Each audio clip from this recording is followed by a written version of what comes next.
Peace, peace, peace, peace, peace, peace and power, peace and power. Salute, salute, salute, peace and power, peace and power. What it do, what it do, what it do, what it do. Salute. Yeah, I'm all over the place. And it's gonna be a long one, so make sure you ready. There ain't no bullshit in the night. We're getting right to it, and that's for real. Peace, peace, peace and power, peace and power. I thank the universal truth and the absolute laws of nature for guiding me, protecting me, and giving me the strength to endure the imperfect. I shall attack with vigor, making progressive moves. A divine mind knows, a divine mind shows. All things work in divine order. All things work in divine order. All things work in divine order. Peace and power to the people to struggle. As you come on in, know that this is a safe space. Know that this is a space for learning and getting learned up. Know that this is a space for educating and being educated. Know that this is a space for conversation, comments and concerns, questions and answers. A space for dialogue. This is a space of intelligence, a space of integrity. A space of knowledge, wisdom, and understanding, love, hella right, a space of justice, a space of masters, a space of queens, a space of love. Your space, a space where we are what? Working on a united path towards where? True liberation. As my classroom assistants come on in, please keep all contact information in the chat for the duration and throughout the class. Please keep all funding information. Hashtags, green screens, apps with cash, pals that pay, grams with money, unions that are Western. Okay? Blue cups, red cups, coffee cups, tea cups, squeegee man cups, squeegee man pockets, the pastor's pockets, the Hummer Fund, the collection plate, ties and all that. There's war going on outside. Fund the war effort. If you or anybody you know is in need of anger management, please book an assessment. Don't wait until it's too late. Don't wait until it's too late.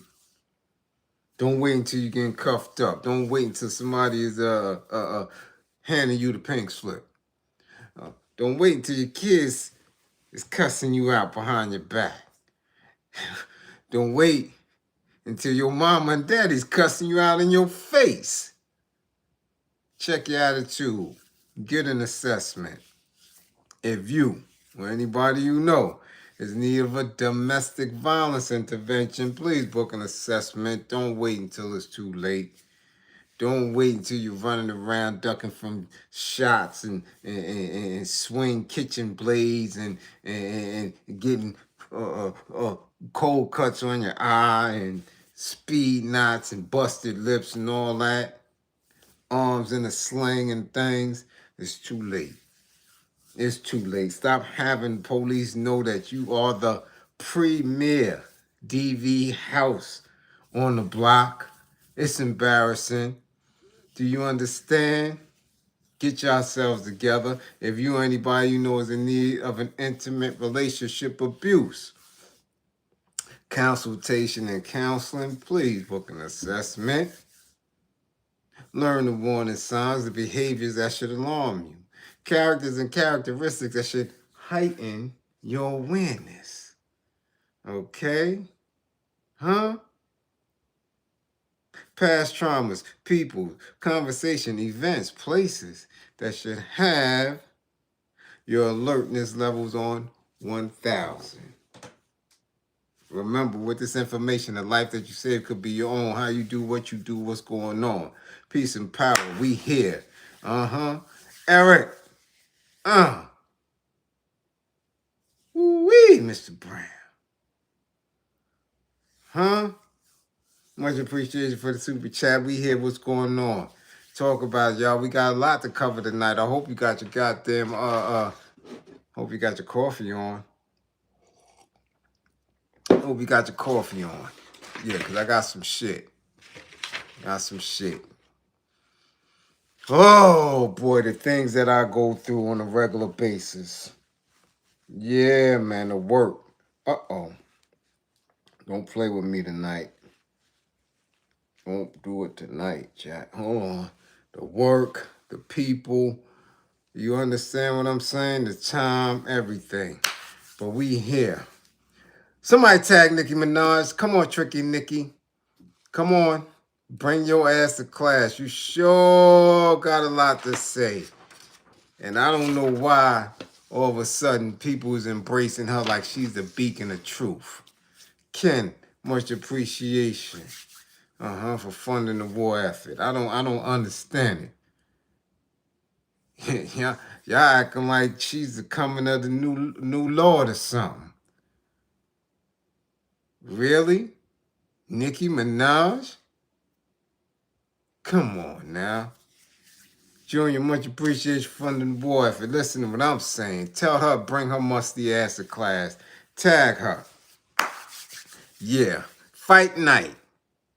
Somebody tag Tio. Yeah, tell him to bring his ass to class. And Jarrell. Tell him to bring the... Matter of fact, New York City come to class. Tired of people coming to NYC and pulling the stunt. Y'all let dudes from out of town act up in the garden. Like, this shit's crazy. Tag them. Come to class. Who else? Paul George. Now, we're going to leave you to the side tonight, Paul George. Cam Newton. Bring your ass to class. And black women. That's a little peaceful woman up for y'all. Y'all come y'all ass to class. Yeah. Yup. Come on. Come to class. Yup. Yeah. Yeah. That's some good tea. Is that it? That it? That it? Brett Ratner. Bring your ass to class. Yup. You come to class too. Yeah. Sexy Red too. Bring your ass to class. Yep. And everybody who's still talking that Max B snitch shit, y'all just don't get it, man. Y'all don't get it. And I get surprised by people who claim to have been locked up and claim to seen paperwork and been in trial. Y'all still don't know shit. Bring y'all dumb asses to class too. Shit is just ridiculous, man. They don't understand. They don't get it yet. And why you had to tell your classmates to come to class? All of them. All of them. Put your tweeds down. Cap up your liquor. Let's see what's going on. Who's here? How we doing? How we doing? How we doing? Dustfro 517 first in class. What up, Dustfro? Yeah, we see you. Kim Williams second. We see you. And Dimples is up. Ooh, wait. God diggity doggy. Yes. 1, 2, 3. They in class. Shiny. What up, NF? NT. What's going on? E. Blandon. What up? We see you. Angel. What up? Ooh, wee. Batty. What's going on, Aurora? What up? What up? Yup, we see you. Let's go. Philip. Philip Boom. What up? Tierra, the youngin' is in the building. Charles is in the building. Cool K Kang is in the building. And Chef Corby. What up? We see you. Geechee. OG Kicks. What up? We see you. That boy Merk Low. We see you. Ooh, Soap. Intellectual Soapbox. Salute. What up? Ooh, wee. Who that? Hannibal. What up, Hannibal? We see you. Uh-oh. Uh-oh. Philly in the building. We Philly in the building. What up, radio? What up? Yeah, we see you. What's going on? C Vaughn. 55. 55 for C. Yeah, 55. George Johnson, what up? We see you. What's going on? Jeff Sparks, what up? We see you. Ooh, GB Brooklyn. What up? Brooklyn 1, what up? We see you, GB. Tay, Mr. Strictly Game the Brand, what up? We see you. LA's in the building, y'all. Versace Broccoli, what up? We see you. Ooh, wee, Jamal. What up? Bridgeport, Connecticut. Davis is in the house. What up? Yeah. What up, Brian? We see you. Hold on. Hold on. F Rich, what up? F Rich. 55 for F Rich. 55. Put him down. Yeah. Yeah, Max. 55 for Max. Yeah, put it down. Knew they was gonna start coming up in here. Commandante. What up? We see you. What's going on? Who else is up in there? Vitamin Vision. What up? Ooh, wee, Ramos. What up? We see you. What's going on? Yeah. Who that? Ooh-wee. Ooh-wee. Yeah. God damn it. They up in here. Yeah. They gonna start coming. Yeah, Jonathan Kidd. What up? Okay. First and foremost, we're gonna get rid of everything. We're gonna take care of the elephant in the room because people had asked me. I believe it was Saturday's class. Did I give a class Saturday? Do we have class Saturday? I think we had a special class Saturday. If not, it was Fish Friday and say, ask me, Bliz, who you going for the fight? I said, yo, I got to rock with the home team. V Gibbs, what up? V Gibbs is up tonight. What up? How many days clean V Gibbs? Talk about it. Dust Bro, what up? You see V Gibbs, Dust Bro? Yeah. No, it was Friday. It was Fish Friday. Yeah, they asked me who am I going for the fight. I got to go with BK. I had to rock with Tio. Had to. Right? I had to rock with the whole team. Before we even get into that, we are going to congratulate Shoo Shoo. Yeah, Shoo Shoo. Yeah, we're going to congratulate Shoo Shoo Carrington. Yeah. Brownsville, East New York. Now, I do recall, I don't know about anybody else, but I recall early in the career, this amateur career, they was claiming East New York all day, every day. All of a sudden, he's a contender, it's Brownsville. But we're going to congratulate him anyway. Okay, so we're going to congratulate Shoo Shoo on his win. He's about the only one that kept it real live and kept it real New York. Fight night. Okay? I gotta put it out there. I told y'all for a long time. New York City been acting real ass. They've been acting boots. They've been acting up. Letting all type of weird shit transpire. Okay? Letting all type of weird shit. But this fight night took it to a new low. I thought they was ass when they let Sukiani or Sukahana, whatever her goddamn name is, boy toy, Jermaine Johnson come on sliding through. You dig what I'm saying? Or when they keep having this chubby cop whack come through, I thought it couldn't get no lower than that. I thought it couldn't get no lower than that. You know, then I see old Sizzle Lips sliding in talking about he's in the project. Somebody bring him some Project Kool-Aid. I seen that. Disrespectful. But again, I keep telling y'all, people can sneak in the city, do their little shit and sneak out. Right? So that's not an indictment on the entire 5 boroughs, but whoever is dealing with these dudes, definitely. You know, however, the energy of what the 5 boroughs once was, man, shit ain't nowhere like it at all. So they was popping off in the city. They was popping off at the weigh-ins. They was just doing whatever they wanted to do. This is a bunch of out-of-towners. Again, Half the class, 3/4 of the class is from out of town, maybe even from across the waters. So I'm not disrespecting. I'm just letting it be known that we have a certain energy. And when people visit, they usually respect that energy. You dig? That's not there no more. It's not. It's not. So, you know, when I'm seeing dudes act up at the way, first of all, I told y'all man Bill Haney was going to get hands and feet put on him one day. I told y'all that. I told y'all that the last time. Okay? When his boy fought. Okay?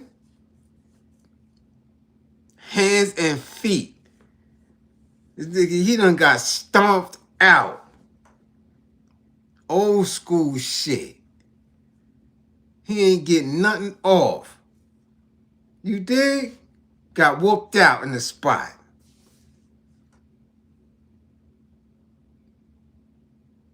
How that happen? What's going on? I thought you was tough. I told y'all he wasn't about that action. I told y'all, but everybody was talking that shit. Nah, son was in the streets. Yo, nah, he about that. No, Bliz. Word, nah, he get busy. He don't get busy. He got stomped out.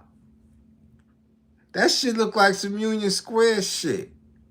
Some Latin Quarter shit with somebody, you know, might have had on a low goose or had on a little piece of hurt, you know.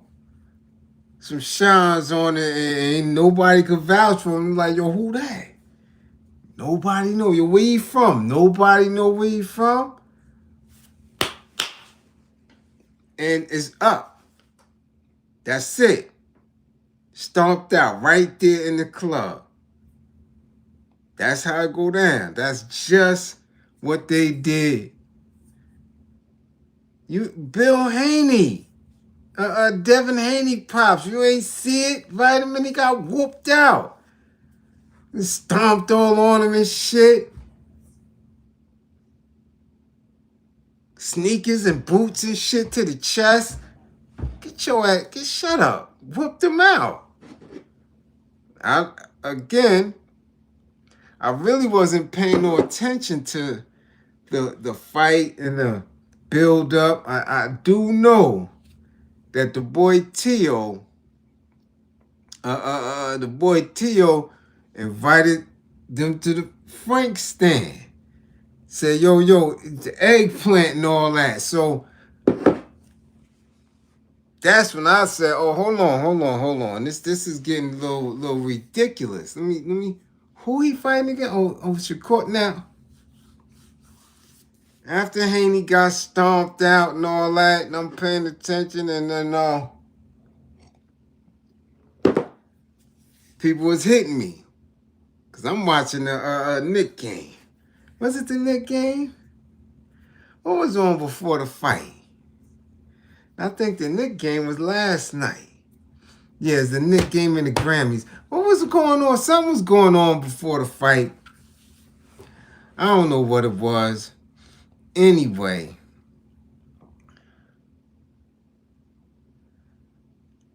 I'm starting to see videos, TikToks of your man coming out.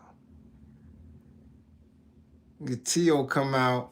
Man, before we even gonna get to T.O., let me hold on. Let me reel this shit back. Cause before we get to T.O., y'all was sending me shit. Your man, Gerald Miller. That was first. Let me reel it back. That was first.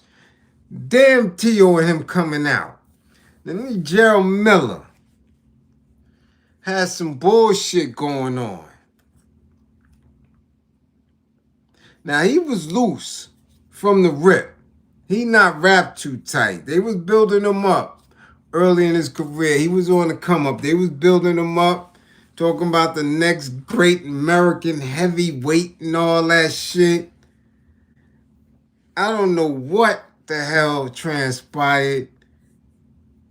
I'm seeing all type of screenshots and memes, and this dude done got his wig pushed back. They done punched this dude hair off. How the fuck somebody punch your hair off? That was the first shit that said, yo, hold on. Cause a couple of y'all DM me an app so I could watch the fight on the app. But I'm saying, hold on. I don't know. I'm not too interested because I don't like the Shakur Stevenson dude. I just don't. I don't like it. Don't like it. I don't. I wasn't gonna pay attention, but again, T.O. from the town, I wanted to rock with T.O. So now I'm seeing this little screenshots. Then we start to see the vids coming in. This dude, Gerald Miller, what happened? Somebody punched his hair off. So I'm like, hold on. Money always had a decent amount of hair. I never seen him without hair. So how the hell all of a sudden you got the little nappy flat top, you know, and somebody punching the shit off? Like you got beat up so bad that your hair broke out on you? That shit was ridiculous. That made me perk up real quick. I said, yo, damn. Dudes is in the guard getting their goddamn head punched off. How you gonna get your whole flat top punched off? You dig? And he looking extra big. And he looking, man. I said, yo, nah, this gonna be a funny night. This gonna be a funny night. But we gotta go to the notes because something wrong up here with this dude. It is. Look, boxing Gerald Miller has been suspended for performance enhances drug use again. Okay? Again. The Nevada State Athletic Commission voted unanimously Wednesday to ban Miller for 2 years due to a positive drug test for the banned substance GW 501516. Miller, a heavyweight, once tied to a big title fight against Anthony Joshua, can get a 6-month reduction to that suspension if he completes a performance-enhancing drug treatment program, as well as random drug testing program administered by the Voluntary Anti-Doping Agency at the fighter's expense. Okay, now this was back. This was, look. Miller was scheduled to fight Jerry Forrest on July 9th, 2020 in Vegas, but failed an out-of-competition drug test leading into that bout and was forced to withdraw. In June 2019, Miller was supposed to fight Joshua for Joshua's WBA, IBF, WBO, and IBO heavyweight titles, at Madison Square Garden. In advance of that fight, Miller tested positive for GW 501516, a metabolic performance enhancer which caused the New York State Athletic Commission to deny him a license. And ever since then, he keep getting suspended, doing dumb shit, saying dumb shit. So now when he in the ring and he getting his whole wig punched off, it's no surprise. I didn't even know he was still around. How the hell you come to the Garden? The Garden, you in MSG. You in the town. And you getting your whole wig punched off? Like, why are you wearing a wig? So he gives us this weird excuse post-fight.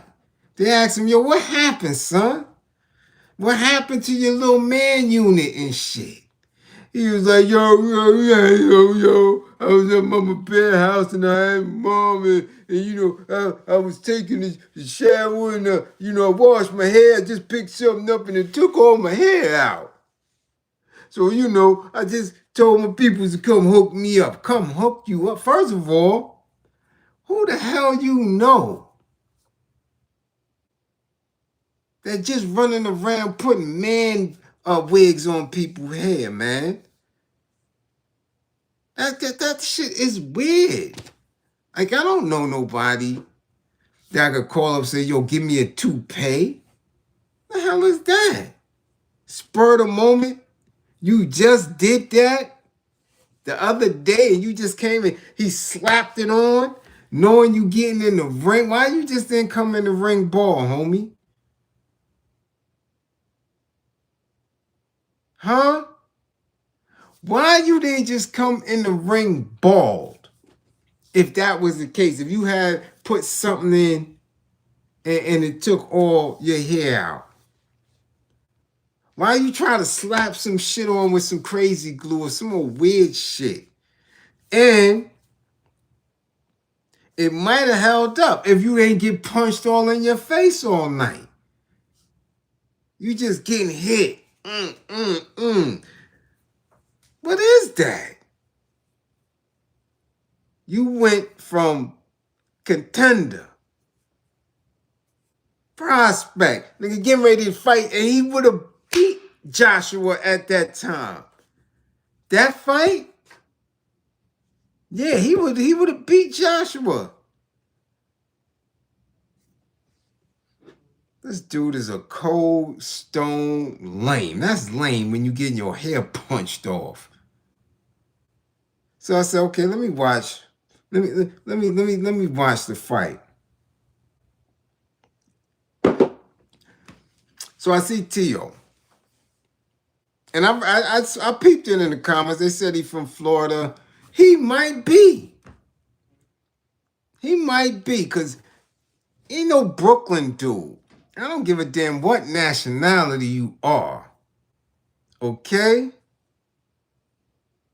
I don't care what you're not coming out the ring with no damn Jabberwockies.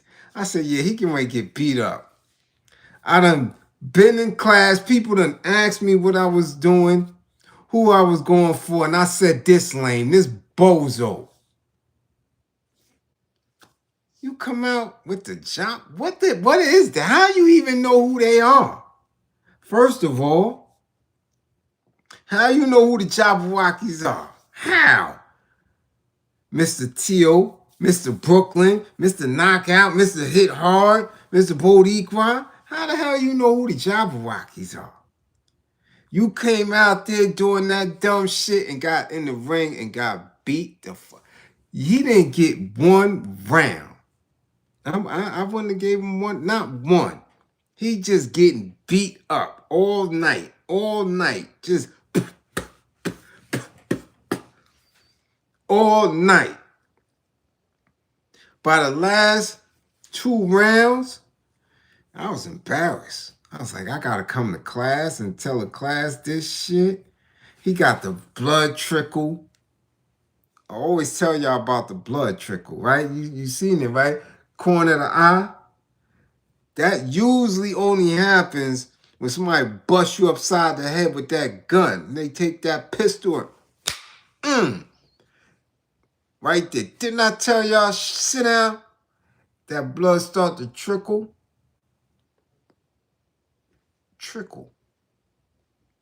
Y'all ain't never got hit in the head right here with a pistol? Y'all never did that? That's a terrible feeling. When somebody busts you in your head with that pistol and that shit start trickling down, that is sting. Then the blood is the added insult to the injury. Because they told you don't move, it's a robbery. And you flinch and move your little ass and they straighten you right on up. Oh, okay, yeah. Stop playing. Right? That's what he had at the end of the fight. He done got punched up. Now, I don't like Steven. I don't. I think he's ducking quite a few people. He don't want nothing with Abdullah Mason. He damn sure ain't want nothing with Bud. You understand? He's a straight up good fighter. I'm not saying he can't. Good fighter. Don't waste no punches. Very smart. Okay, but nobody put the press on him and test that chin. Yet. You understand? I don't believe in him. But I definitely didn't think he was going to do Tio like that. And he did Tio something real dirty, dusty, because he was playing. You come in the ring with the Jabberwockies and some mint green gloves and got your ass whooped all night. I ain't see a shutout fight like that in a minute. In a good minute. But he ain't win nothing. Nothing. Shit had him apologizing at the end of the night. I didn't mean nothing. Nah. Black Lives Matter and all that. You understand? Whooped him out. Whooped him until all bias came out.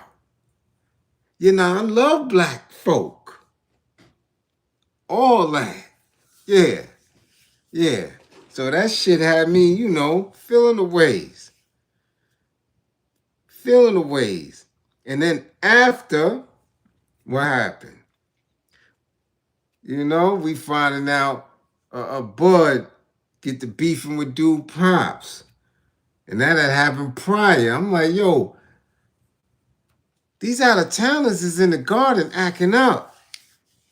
And that ain't appreciative. It's like, yo, where's that NYC energy? Where dudes was on their best behavior when they coming through MSG. Dudes was on their best behavior. All this roundness that's going on. Nah. Nah, we gotta stop that. Dudes gotta start showing up at these little things. Because that's how New York is. That's how we always were. Getting in the garden, playoff time with no tickets. All type of shit. We always in the space. Always. Now we not. Out of towners is just running rampant. You said who? Tio was unfocused. Yeah, you gonna be unfocused too if you trying to keep step with a Jabberwocky. The hell is that? Huh? What do you want to do? Think you Roy Jones Jr.? Roy played a whole game of basketball. Semi-pro shit, came out and beat dude up. Beat him up. That's athlete. That's athletics. That's somebody hand skills. Power in both hands. This nigga came out talking about Jabberwocky and all that. What are you doing? You playing. And this dude done put some shit all upside your forehead. Beat him up bad, son. Beat him up.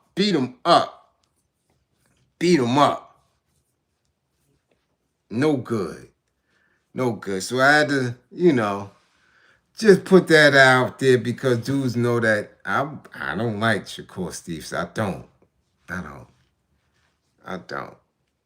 I'm just waiting for somebody to put some decent pressure on him and see how he gonna react. I know Bud will beat him up. Abdullah Mason might put him out. And that's real talk.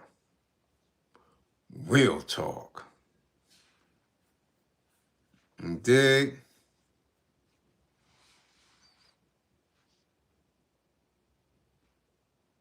Can't listen to critics and commentators. That's what happened with Norman when he fought Haney. The no power narrative.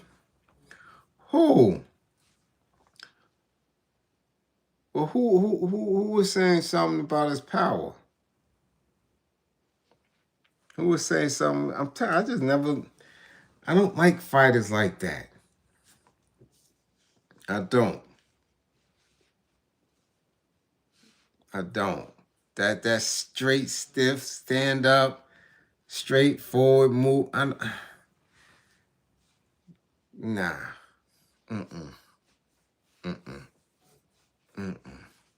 He's just a very clean, sharp fighter, boxer. But if he got to get down with the get down, nah, he not gonna last. He ain't gonna last. But he beat this boy up. He beat him up bad.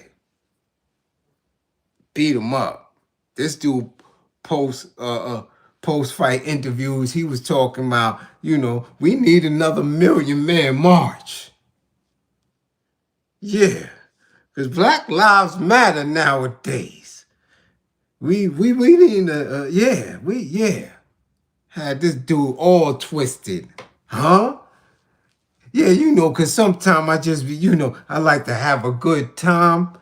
So the protest at the march is going to represent, unity in the black community. Had him dumb. He just punched his head stupid.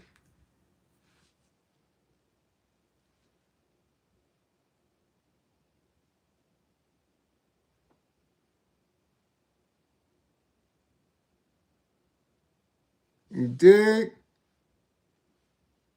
It was, yeah. So fight night for me is never going to be the same. Ever.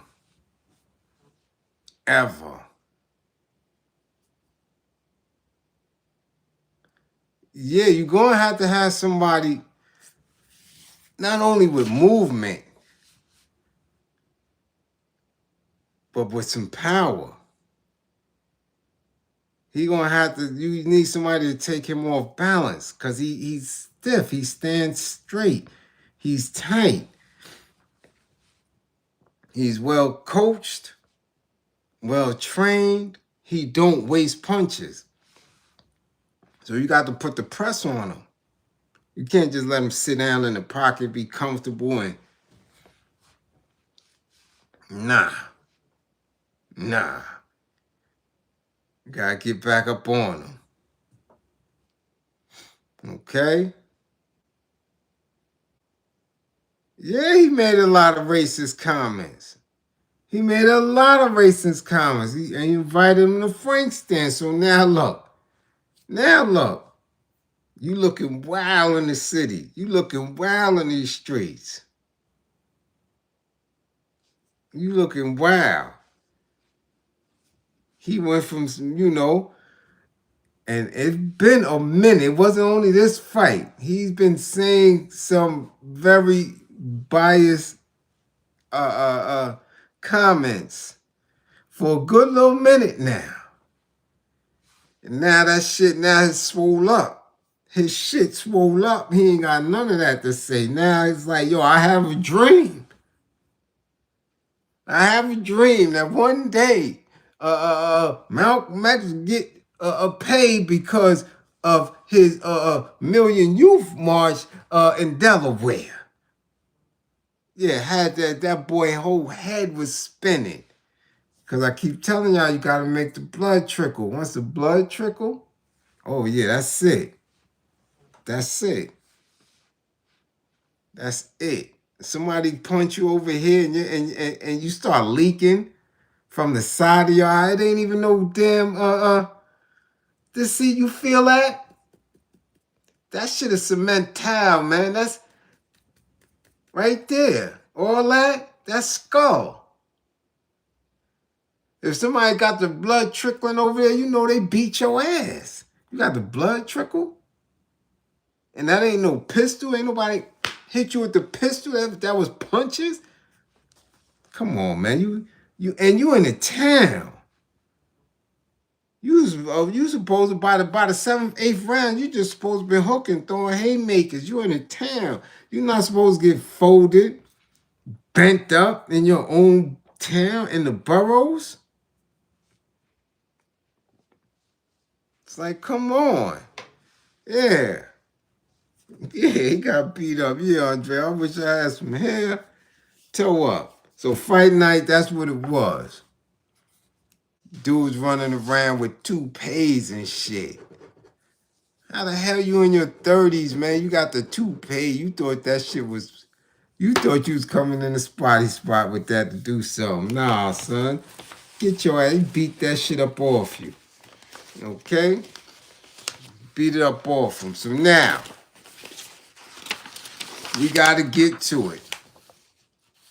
Tricky Nicki. Yeah, your girl, Tricky Nicki. I thought she wouldn't be in class no more. But it seems like they really using her. Now, last time she was in class, we spoke about her buying and paying $1 million+ for the Trump card. Come to find out, this biatch ain't buy shit. Nothing.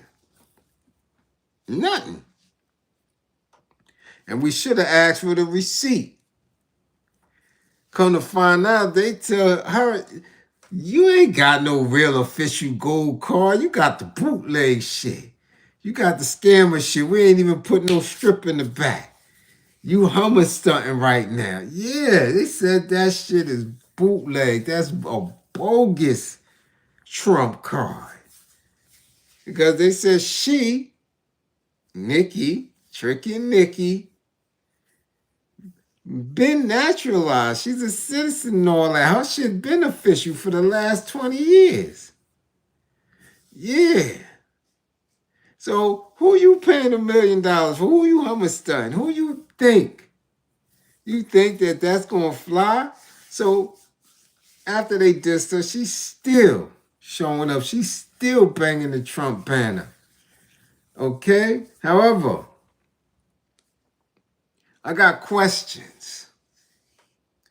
After she said what she said about T. Trizzle, right? After she showed up twice for him, we started getting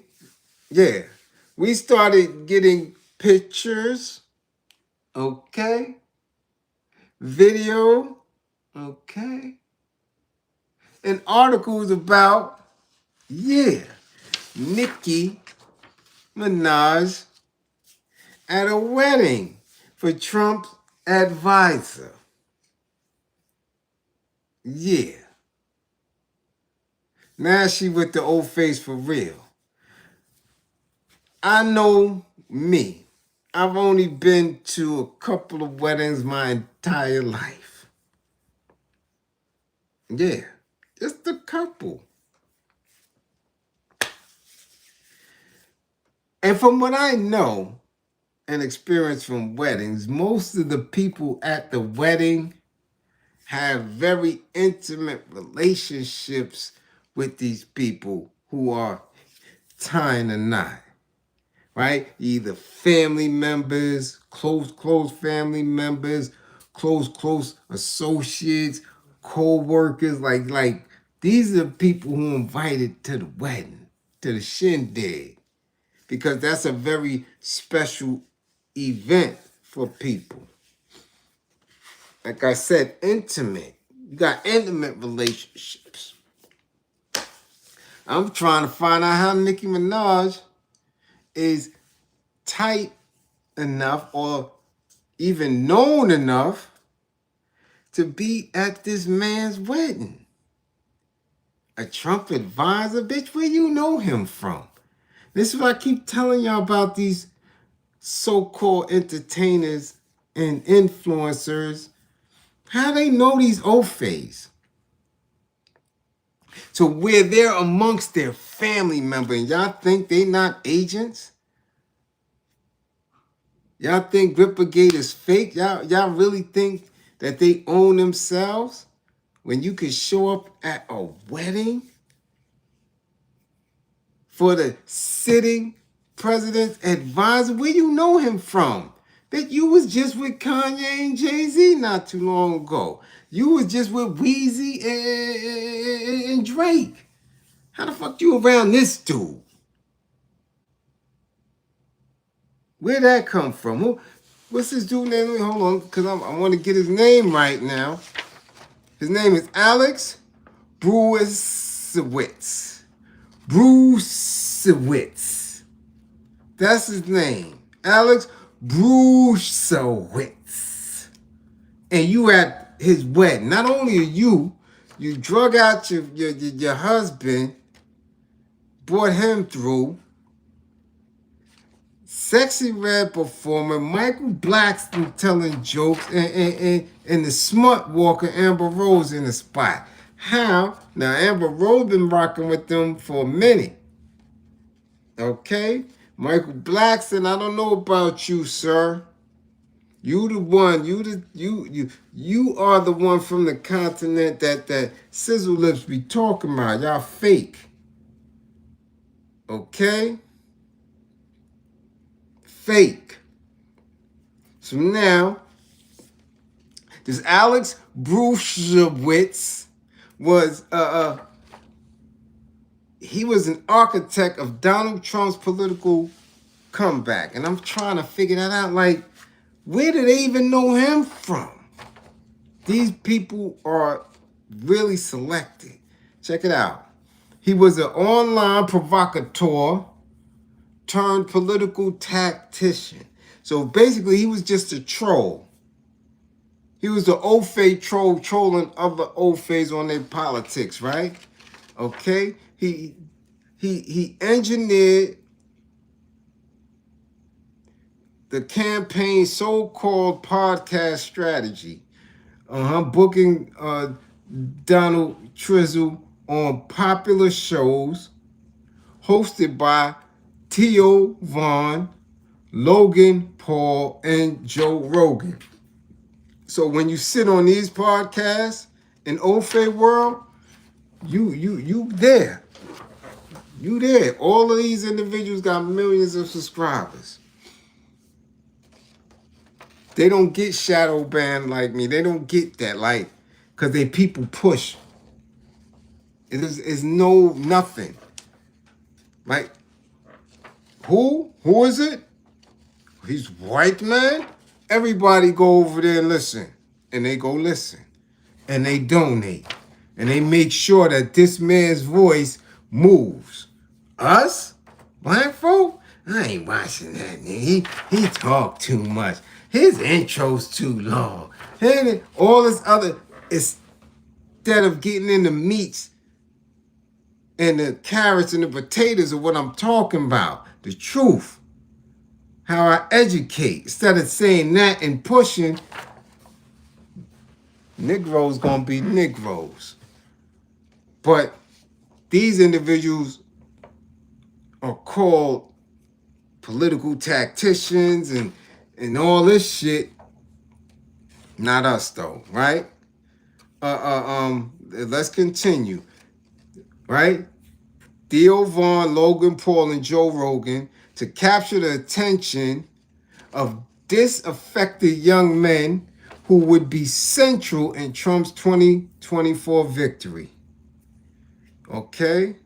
Now, an outside advisor, Brucewitz, 28, serves as a senior figure at the president's PAC, overseeing its social media presence and arranging Trump's encounters with stars like comedian Shane Gillis and Super Bowl champ Saquon Barkley. Earlier in his 20s, Brucewitz built a multi-million-dollar political consulting firm. In your 20s, you're a political consultant and you ain't even been around for no elections? How does that work? But they keep telling our kids to go to school for liberal arts, go to school for bullshit. And these dudes is 20 and they already talking about he's a political strategist.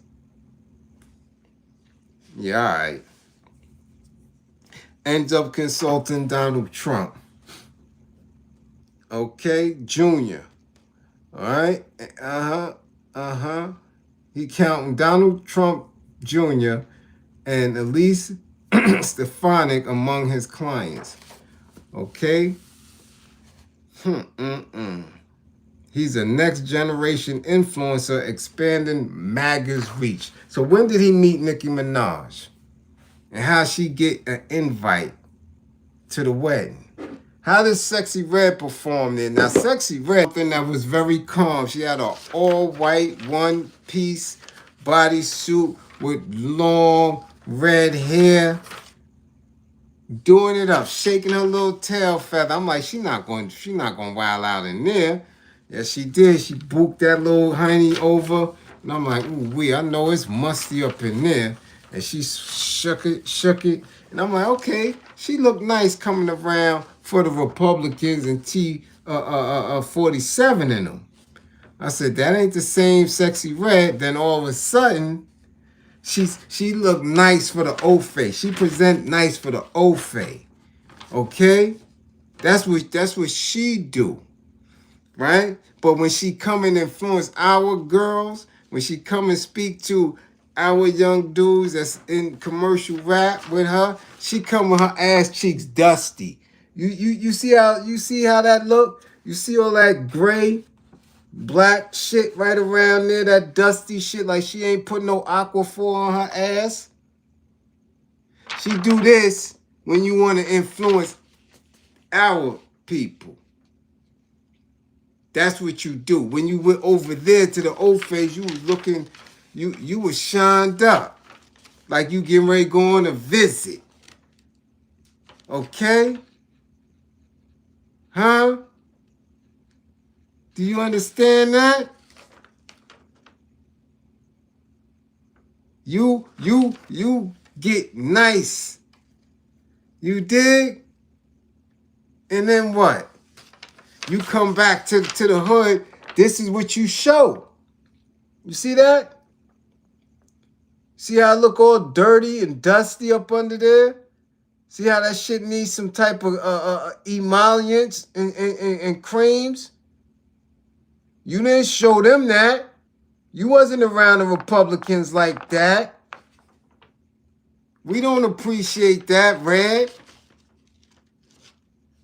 Give us the same respect when you are influencing little brown girls. What's the matter? Why they can't get you clothed and decent? You come around them and all of a sudden it's dusty butt cheeks. But anyway, I'm trying to figure out, I know how Red got there. Cause she just the entertainment. Blackston is just entertainment. That can happen. Eazy-E was in the White House. You know what I'm saying? That could happen. Somebody whispering to somebody ear, Gripper Gate and all that, and they said, ooh, wee, what's her name? Sexy Red. Ooh, wee, let's get some of that colored girl stuff. They say she don't wash. They say she like us. She don't wash too much. Not a lot of perfumes and things. So yeah. Them OFAs gonna be on it. So that's the help. I know that's the entertainment. They get paid and they gone. That don't mean she got any true allegiance to it, but Nicki, you was there. You up front. You brought your husband. He had on a tux. Y'all know them? Y'all know this Alex dude like that to be invited to the wedding? But y'all holding her in high regard. Because after last night's Grammys, she get the Twitter fingers and she just going in. And because she's going in on Jay-Z, all of a sudden, her affiliation with Trump don't matter? Huh? All of a sudden, everything she was doing for the last couple of weeks, she loved him. He handsome, him and JD Van. She been talking reckless for the last month. She been talking very kindly and graciously about these Ofays. Yeah, she said they're dark and handsome. They're great mentors.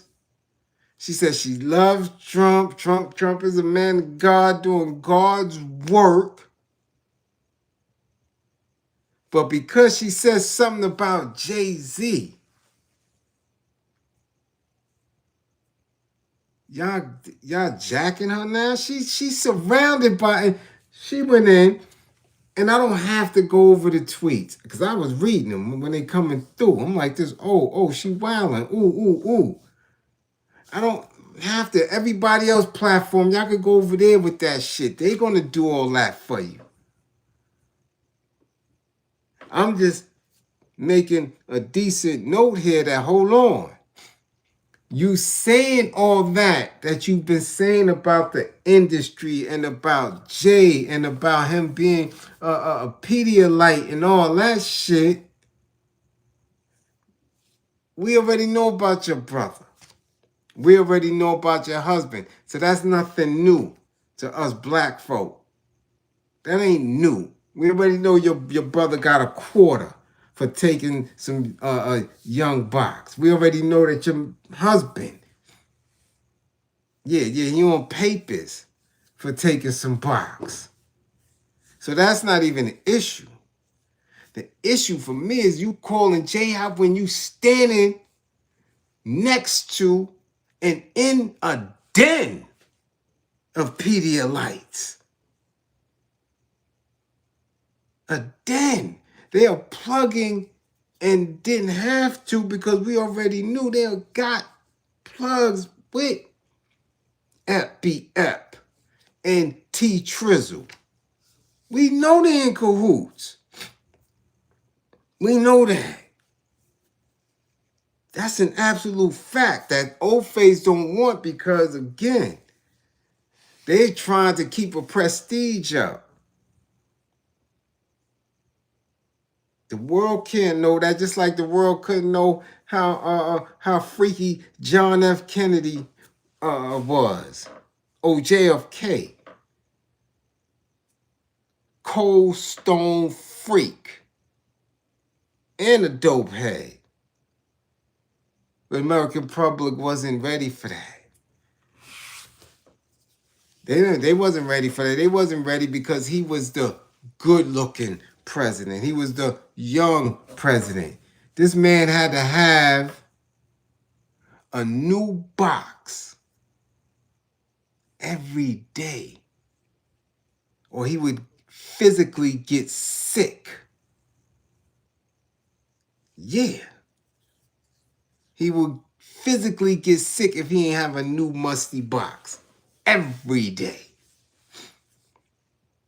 Goddamn, Secret Service agents were scared. They never knew if they was going to have to run up in a JFK room and find him unalive because he used to rock with Cold Stone strangers. He had to have a new musty box every day. American people couldn't stomach that.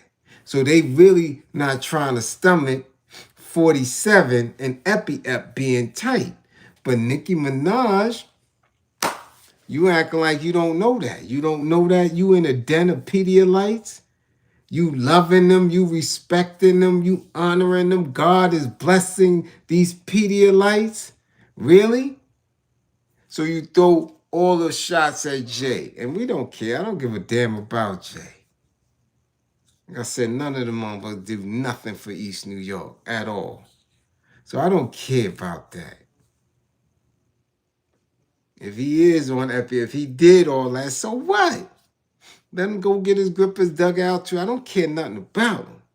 However, we're not gonna have this Nicki Minaj righteous moment.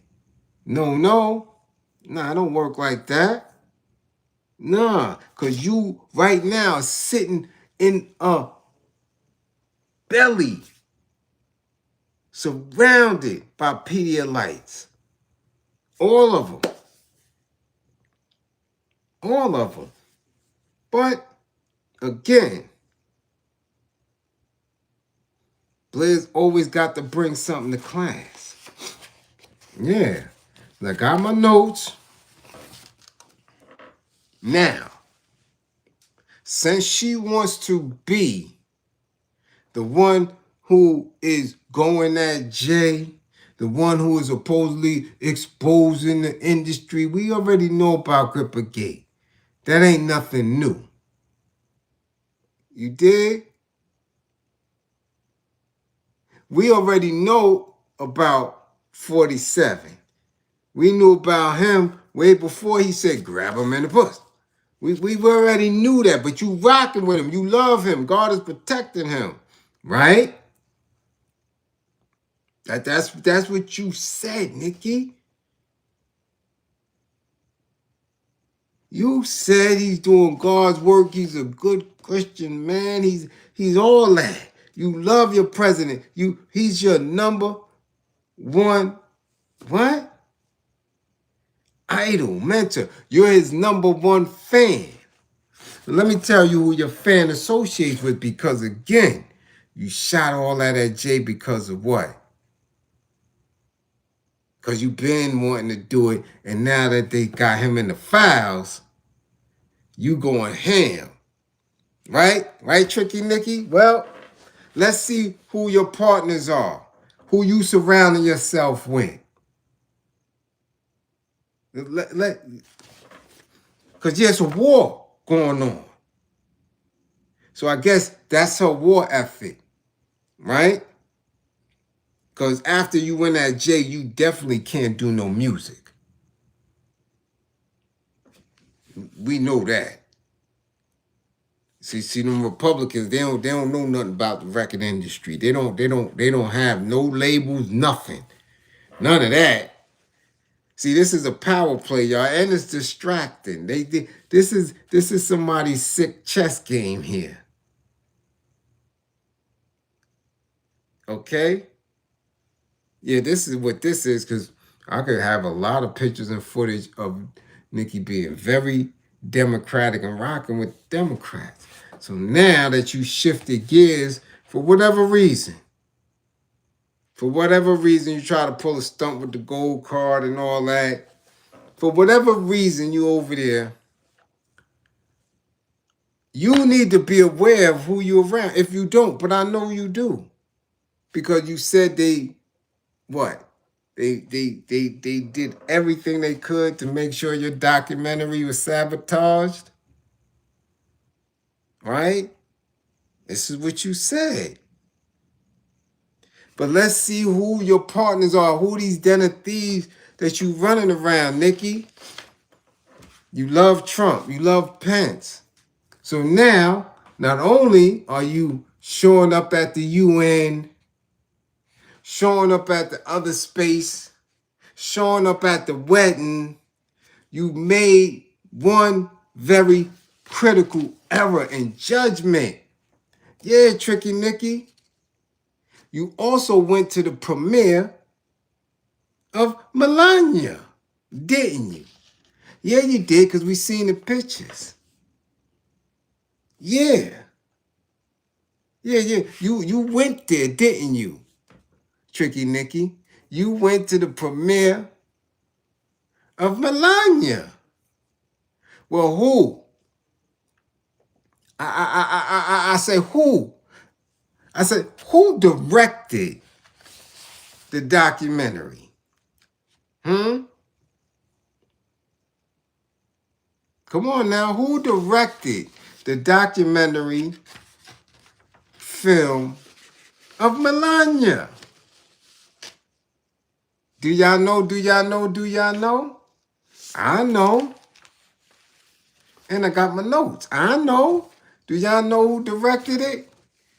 110 in the building. I mean, I should have at least $110 in the war effort. A buck and a share. Do y'all know who directed? Huh? Talk about it. Do y'all know who directed? Melania? You know Tierra, you know Youngin. Who directed that? No, man, Roman Polanski. Ain't he dead? Huh? Come on now. Yeah, Dimple, there you go, goddammit. Yes. Brett Ratner. Yeah. Yeah. Yeah. And not only was he the director, yeah, he came to the premiere and him and Tricky Nicki was cozy. See, Tricky Nicki was the only piece of chocolate that they showed. She's almost always the only piece of chocolate. If you see the behind the scenes joint when she came out looking like Mahalia Jackson, and she was in, I don't know if it was wasn't the Oval Office, might have been the Green Room, might have been one of them rooms. She was there. She was the only one there. Only piece of pepper, only dash of pepper in all that salt. Yeah. Only one. Tricky Nicki. So she was the only one at the premiere as well. She's the only one looking elegant in like a pastel gray bluish dress, gown, or whatever. She was the only one. So of course, if she's the only one there, and anybody that has a real connection to hip hop, who came through the ranks in hip hop, they're going to mingle. They're going to mingle. Especially when she's a Queens girl. And Brett Ratner, yeah, his files go back. Yeah, he's been a main Pedialyte. He was a Pedialyte all the way till he shifted gears and started attempting to take grown woman box. But he directed Melania. He was at the premiere with Nicki. Nicki was there too. That's your peoples, Nicki. So he in the same boat as Jay. Yeah. You going hard at Jay, but you not saying nothing about Brett Ratner,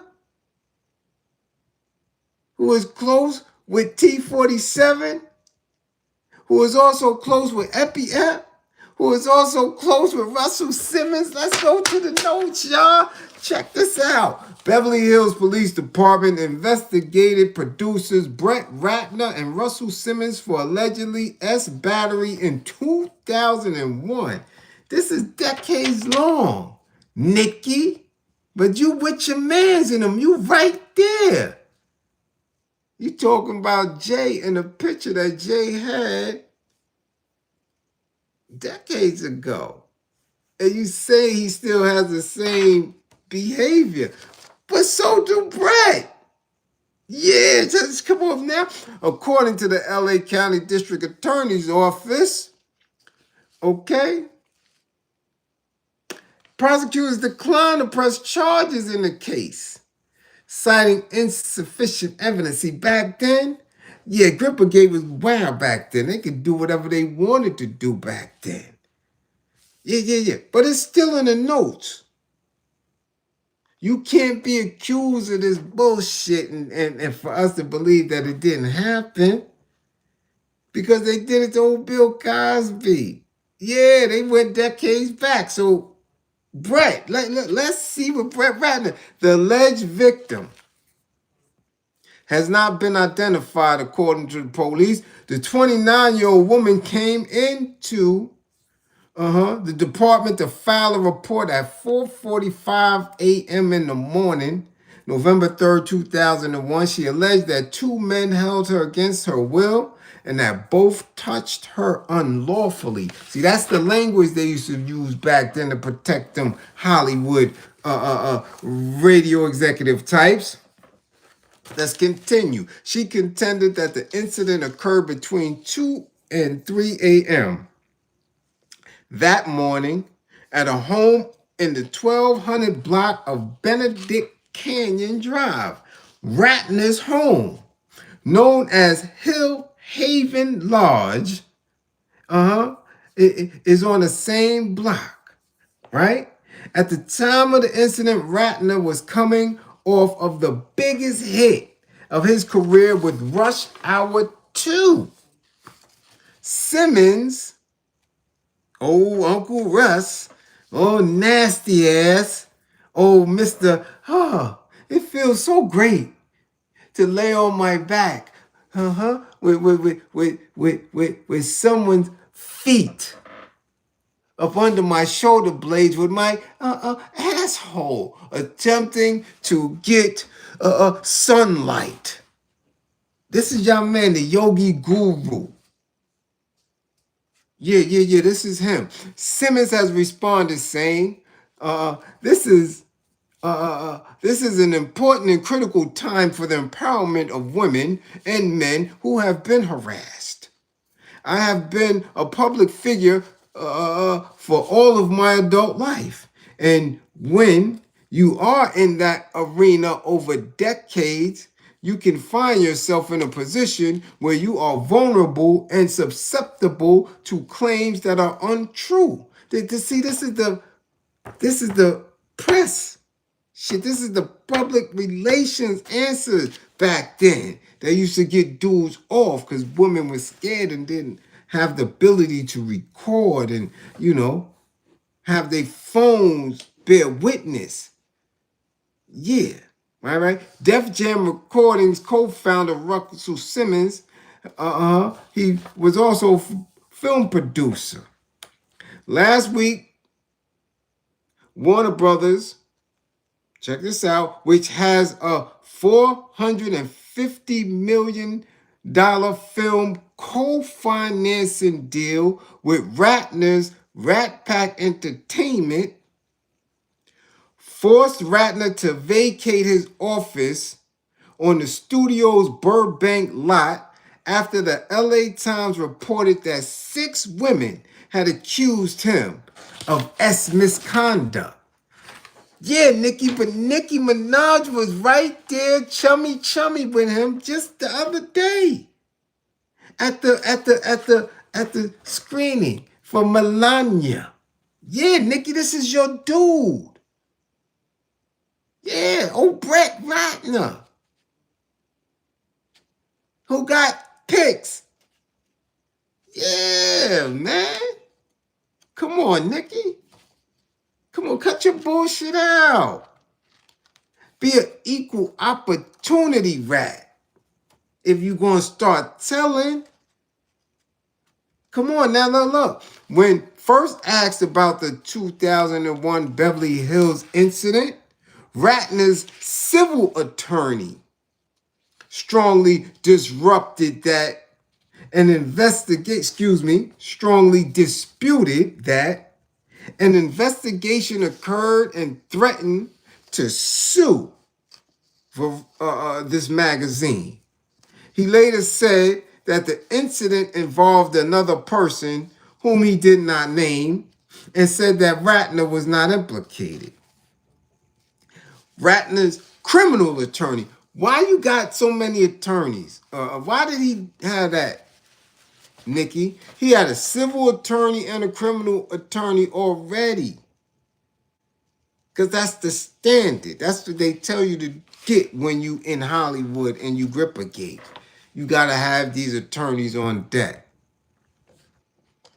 Because the behavior is so common and so frequent in Hollywood. But you coming through and you speaking on something you don't know for certain. You don't know if Jay was betting Aaliyah. You don't know that, Nicki. You ain't old enough. You wasn't around for that. And remember, Dame said that's his girl. Yeah, he loved her. Jay threw a shot. Remember? Dame said Jay didn't hit. Because he would never hit behind his friends and his mans in them. But you throwing Jay under the bus? This see the games that they play in that entertainment shit. That's why I tell y'all we as woke folk don't have time for that bullshit. Let's continue.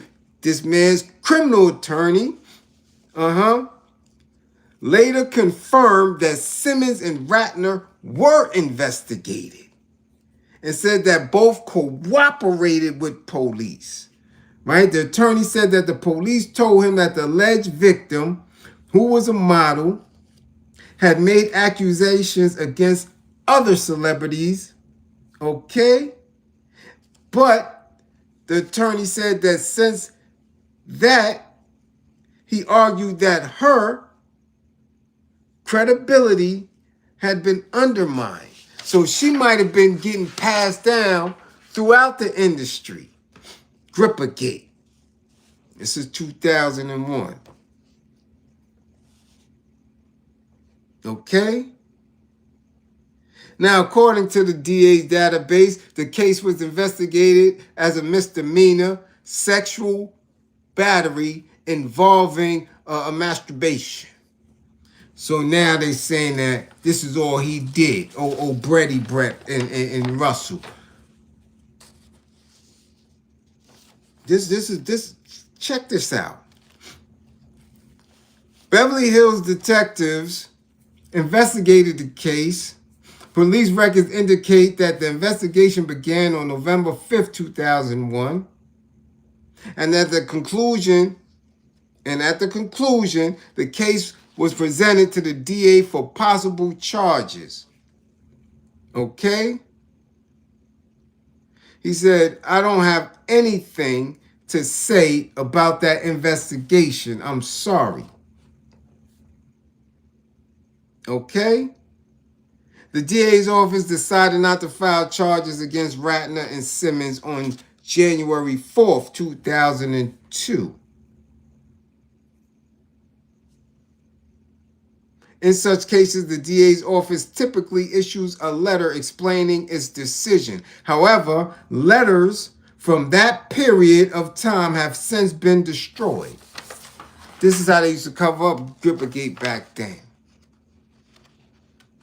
Okay? Nicki, what's up? Come on, Tricky Nicki. Nicki Ratner. Or is it Brett Minaj?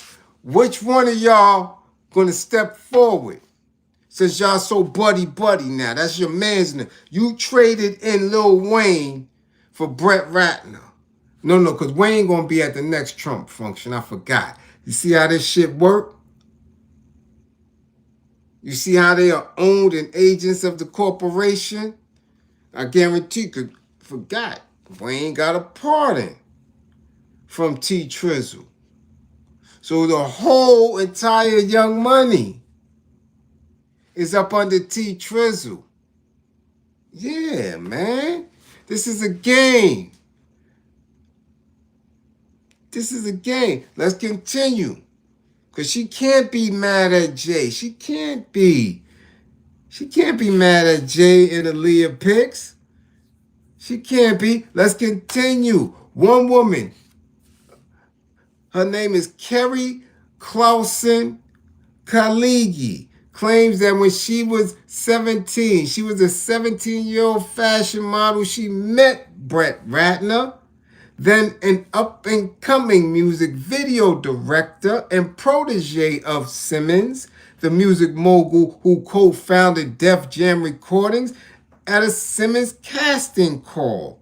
After dinner one night in 1991, they took her back to Simmons' apartment, ostensibly to show her a music video they had been working on. But Simmons quickly began making aggressive advances and tore off her clothes. I looked over at Brett and said, "Help me." And I'll never forget the look on his face. In that moment, the realization fell on me that they were in it together. So that's his man's. See, that's his man's. He had to get another Ofe because Rick Rubin wasn't with that. Rick Rubin might be a little bit now later skittle. So Rick Rubin wasn't with that. So old Russell Russ went and got him another dirty Ofe. Brett Ratner. This been going on since 91, Nicki. You still with him. You brought up Jay pictures and allegations, but you ain't say nothing about Brett. That's your man. You was just at the Melania joint with him. What happened? You not bringing up Brett Pass?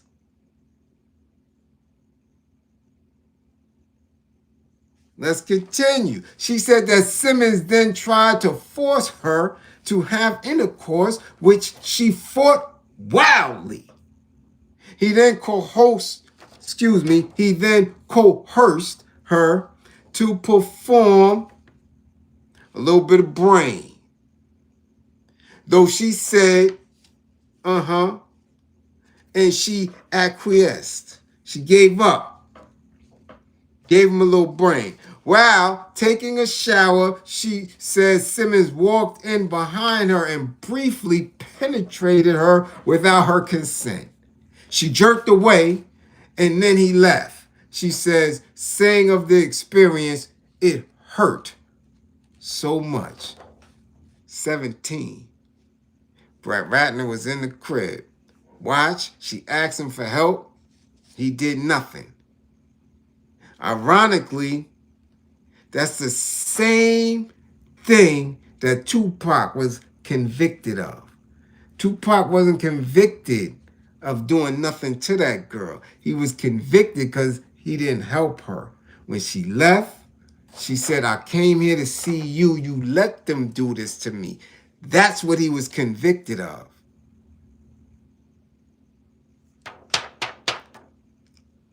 What happened, Nicki? This your man's. You was just around him. You're going to be around him again. Guarantee you. When Melania is premiered somewhere else in another state, you're going to be right there with Brett Ratner. You might take a picture with him unless you come to class. See, somebody close to you watches class, but they don't never drop nothing in the war effort. See, this is what they do. People watch me, but don't drop nothing in the war effort because then I would have a record of it. See, I know who supports and who doesn't. I know who tries to misuse the kid. You understand? To get the info and break out. So hopefully for you, Tricky Nicki, one of your peoples watches and sits in class and he says, "Yo, he got some good points. You can't take no pictures with Brett Ratner while you throwing Jay under the bus." Simmons strongly disputed the account in a statement claiming everything that occurred between Kerry and me occurred with her full consent and participation. Yeah, that's what that's what they all say. I see your ass don't live in the States no more though, Russell. Yeah, you hightailed your ass up out of here. Let's continue. Hollywood director Brett Ratner has a simple explanation for his appearance in photos released in the Department of Justice's latest Epstein file dump.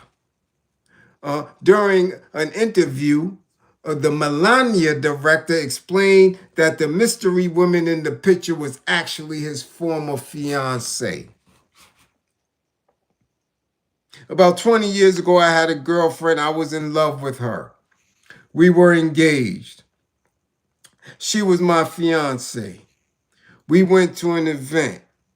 We were sitting on the couch and a photo was taken at that event. Really, that's what you going with? That's what you going with, Brett Ratner? And you was with Serena around that time too. I don't never remember her being your fiance, but maybe Serena was a little bit after. Well, if Serena was before 20 years, that means she's a nasty something too, because you done had these allegations since 1991. So you see how foul Serena is? You was with this little dirty stink onion dick crack. Yeah. Yeah. Yeah, but y'all worship Serena. Y'all clap for her. Y'all wanted, yeah, let's go. Yeah. And this dude was at the tennis matches, knowing that he had a history of taking box. She arm in arm with him. Her mother loving him because her mother and them loved him old phase. And that's why our people off cold. Okay? Black women love old phase. And they love old phase behavior. And they love old phase values. We're going to get to that in a minute. Let me continue. 6 women, including Olivia Munn and Natasha Hendridge, accused the director of misconduct. Ratner's lawyers at the time denied all allegations, as they always do. But these are heavy allegations. If somebody telling me that homie next to me or homie that I've known got allegations, I'm not with that dude. Done. I'm not standing around him. I don't want to be at no function with him. Right? But Nicki don't care. Why this venom all of a sudden for Jay? I'm trying to figure this out. Why all that venom for Jay? Your brother took some underage box. You married to a dude that take box. Aaliyah never cried out and said Jay took any box from her. Dame said Jay didn't hit, that he tried, but he fumbled. So why the pictures and the age and all that? Why? Where's this coming from? Oh, because Jay rocked with Obama. You see this shit? Oh, that's where it's coming from. Obama and them don't have no power base no more. So you rocking with these dirty ass, racially biased old phase and think that that's a win? Yeah, okay. Okay. But, hey, it is what it is. Right? It is what it is. We're going to leave a tricky Nicki alone. We're going to leave her to her old phase. We're going to leave her to her Project 2025 people. We're going to leave her to her MAGA people. Stay right there, Nicki. That's what you do. You stay right there. But you can't live in the boroughs. The boroughs don't rock like that. I hope. Well, she'll figure it out. She'll figure it out. Yeah. Yeah, she'll figure it out. Y'all still with me? Let me know, man. Because I ain't hear no ching-chings in a minute. Let me know if y'all still with me, man.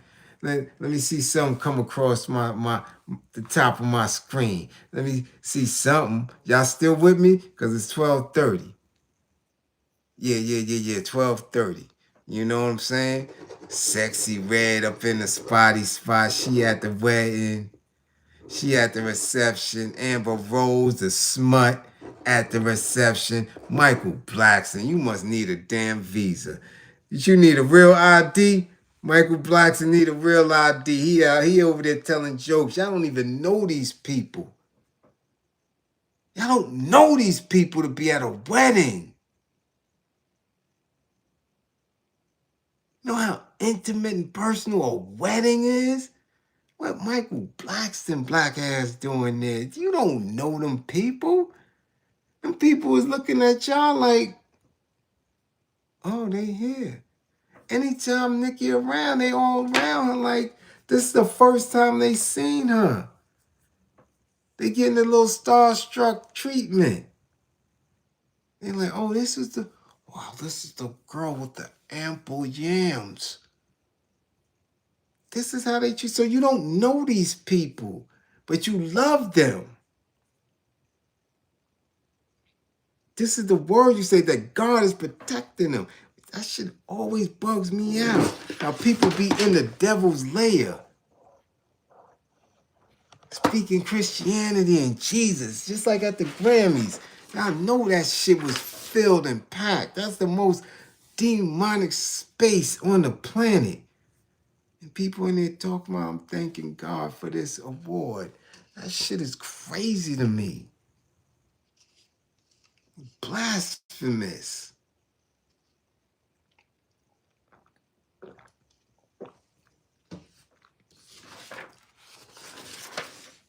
Sure, ignorance.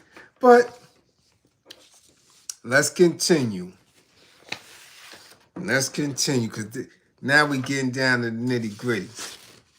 Yeah, we getting to the nitty gritty. I'm going to leave Paul George shit alone. I'll do a sports class later on in the week and bring his dumb ass to class. Okay? Now, Cam Newton. Cam Newton. Y'all know how I feel about old Cam.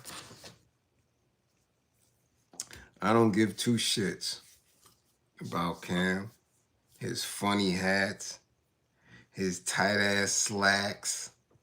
Yeah. Nothing. At all. I think he been to class a couple of times wearing them stupid ass hats.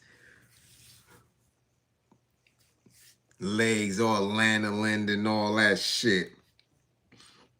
He giggling. Because another man is telling him, oh, you got smooth legs. Oh, what? Giggle. I don't know. I just exfoliating. You sound like an old biatch. Yeah, no, I don't care nothing for him. At all. None. However,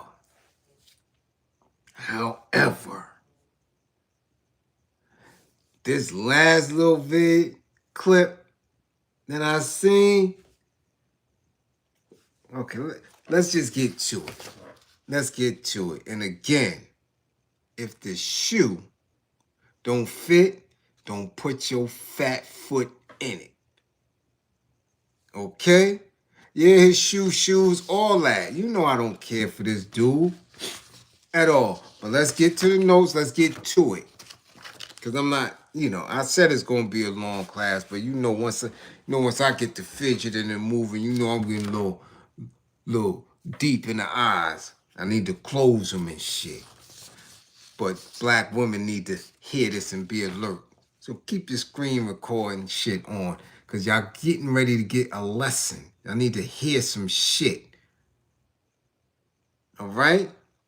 Cam Newton had a passionate response when asked if he has platonic friendships with women during a recent episode of his Funky Friday podcast. And his BET co-host, Ashley Nicole Moss, had a hilarious reaction.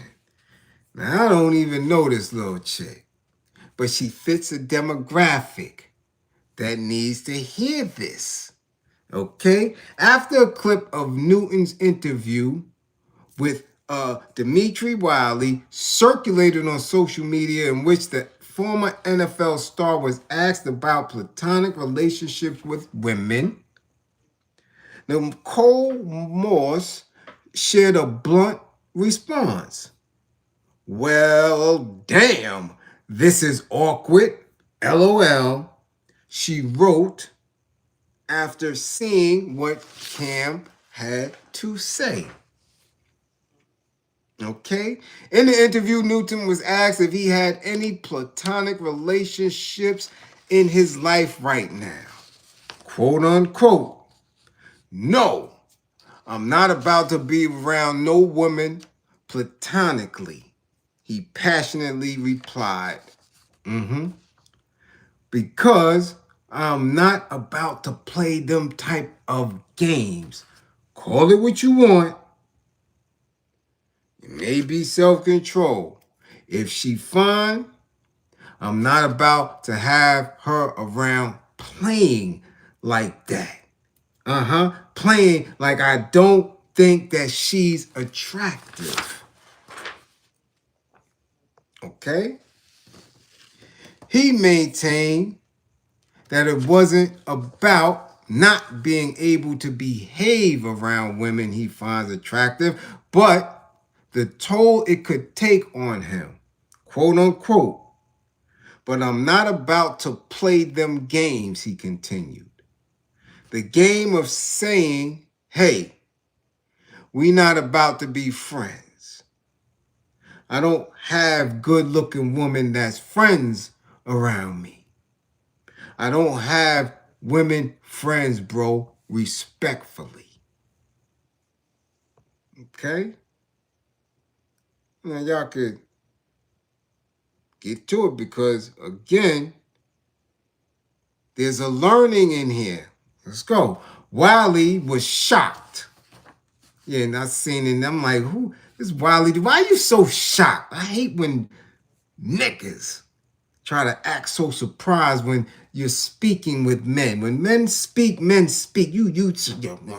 He's surprised. He's shocked by what Cam had to say and told him that he's going to need a better explanation of why he can't be friends with women. Cam responded, I know me. That means if I'm around a woman long enough, I'm going to find something good in her that attracts me. Wiley then asks, okay, and when you're attractive, what then happens? Newton, without hesitating, replied, sex. Okay? So understand that I know what's to come from a platonic situation. I don't even play. No, I don't do that. Baby, you too fine for me. We're not doing that.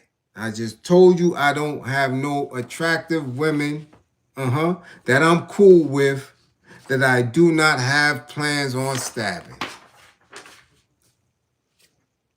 Now, several, and I mean several, women sent it to me. Sent the clip. And when people send things to me, whether it's a DM, whether it's an email, they usually want a response. And a lot of times, depending on who it is, sometimes I respond immediately, sometimes I don't. Okay? But several. And I believe I answered all of them the same way. I said, he not wrong at all. I don't care for him. I don't like his politics or non-politics. I don't like his stupid-ass outfits. I don't like his mannerisms. But right then and there, he is not wrong. I don't know where you women are getting an idea that you are in a position, regardless of how you look, that you can be around a man and he is not going to be thinking of betting you if he isn't family. I don't know where y'all get that shit from. At all. It's asinine. It's stupid. It's dumb. And any man that runs around and says that he's just your buddy, He's just your friend. You better look and make sure that he don't have a male buddy friend running around. Any man I know, any real man that I know, wouldn't think twice if any one of his so-called girlfriends bent up over and say, you know what? I need you to come tap this. And that's real talk. And you women need to understand that shit. Okay? Ain't no play, nothing. It's not. Not at all. Not at all. Y'all need to stop playing in your own heads and believing that. Or assuming that you putting people in a specific space and you can do that. And you can, and because you have this individual man, work buddy, whatever the hell you want to call them in your space here, that man is thinking the same thing, that he won't bend you over. That shit is stupid. It's not true at all. You may find 1%, and I'm telling you, maybe 2% out of 100 that may hold that space for you. But as a woman, whether you are 5, whether you're 7, whether you're 10, or whether the world believes you're a quarter, you will get bent up by that same dude you calling a friend. Biz Markie told y'all that shit. Okay? Stop with that dumb. I don't know where you get it from. It is a false narrative. It's just stupid. And I teach all women that. I don't let that shit never. You're not going to believe that. You're not going to believe that. You got girlfriends. And you could play and you could talk and you could do specific things around your girlfriends. And that's your girls. And some women don't even play games with girlfriends. But you're not going to ever supposed to believe that you can toe the line and think that this dude won't bend you up. Where y'all get that shit from? Where? Where do you get it from?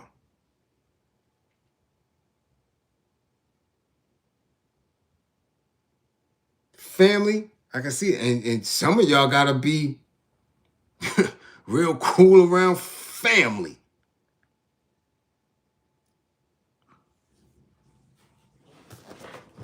That's the truth of it.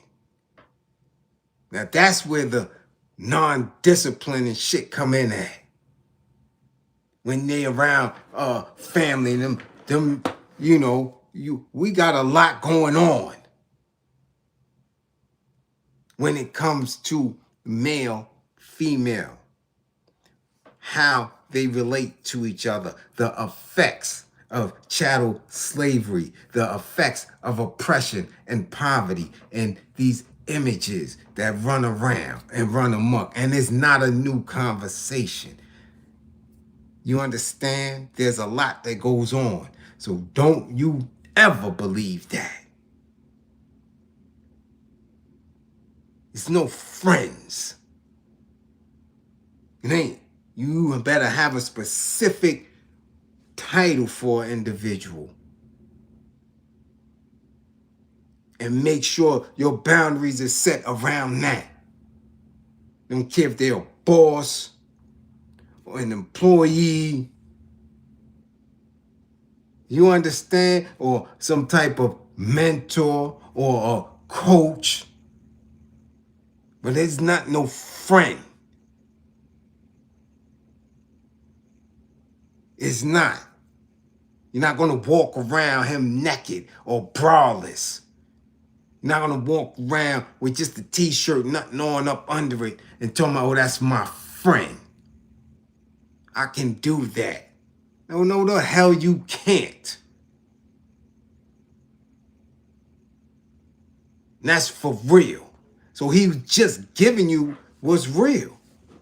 If he's sitting in a space and there's an attractive woman and he's spending time with her, he's saying, I'm going to see. If I see something in her, it's not no.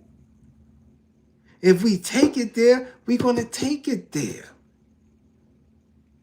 And y'all taken aback by it. Now, his little co-host, what her name is, Ashley Nicole Moss, talking about, what she say? Awkward. Well, damn, this is awkward. You believe that you was his friend? This man is damn near 50. You just hitting your 30s. You just became co-host. You know him? You've been around him to be friendly? You work with this man. He bend your little ass up. Giving up. There's nothing awkward. You thought he was your friend. Why? Why?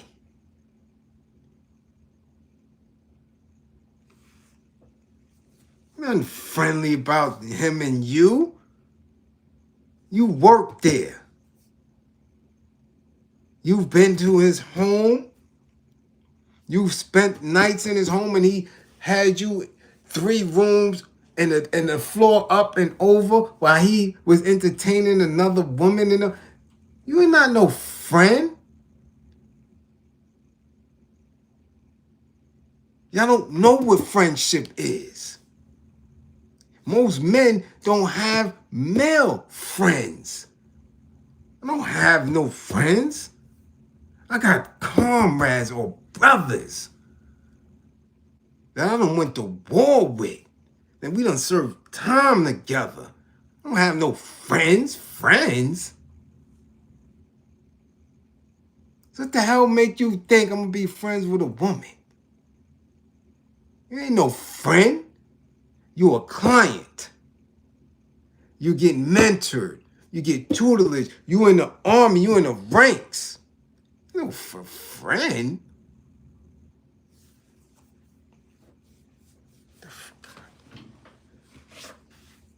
It doesn't work like that. And if no one told y'all that, no uncle, no brother, no father, you don't have that. I don't know what y'all belief structures are. There's no friends in the Bible. The Bible told you that you can have friends with the opposite sex. The Quran told you that? No. Neither the Bible nor the Torah. None of it. So where are you getting this thought from? Following what Ofe say. Following what Karen say. Having this figment of imagination in your mind. Believing that you know what men think. Or that you can control what men think.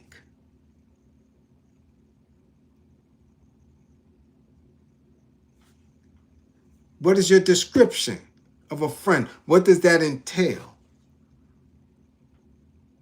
What does that entail? You believe that you can place a man in the same position that you place your female friends, or how you relate in relations? You believe that? That's what he's telling you straight up. That as a man, if he's in that space, he's not going to do it. Now, again, he's going to trip up because in the space where he's having this conversation, he's looking at dude and like, yo, how are you so surprised? Like, what's surprising here to you? We men talking. You shocked and appalled and you need clarity as if you don't know. You mean to tell me? And it tripped him. Because then homie threw in the control and the discipline, and the control and the discipline is at a certain space. Yeah, definitely. Whatever it is. He's not saying he's running around jumping on people back. He's not saying that it's unwanted advances. But what he's saying is if this is in this space, if we're here, he's not looking at her like that. He's not looking at her like that. He's like this. I don't have friends. I don't run around because I don't play. I'm not playing with you. We're not going to be somewhere and we buddied up. We're not buddied up. I'm a grown-ass man. You don't buddy up with no grown-ass man. At a certain point, we're going to do what grown folks do. So when people try to run off with it and make it seem as if it's something weird, you weird. That's where the weirdness is up in here. With you believing that your box means something to somebody else other than what it is. And I've schooled women in this class before and told y'all men hump a couch when they get hard. That's why they make all these little weird shit for these little weirdos that make these toys and Fifi dolls and all type of wild shit. So you think they won't hump you if you get what? You think he's supposed to say, oh no, we're such great friends, Shamika, we're friends. Get the fuck out of here. You believe that? No, seriously, y'all, you believe that? Then try it. Try it. Ask your so-called friend. Ask him and see. And see his response.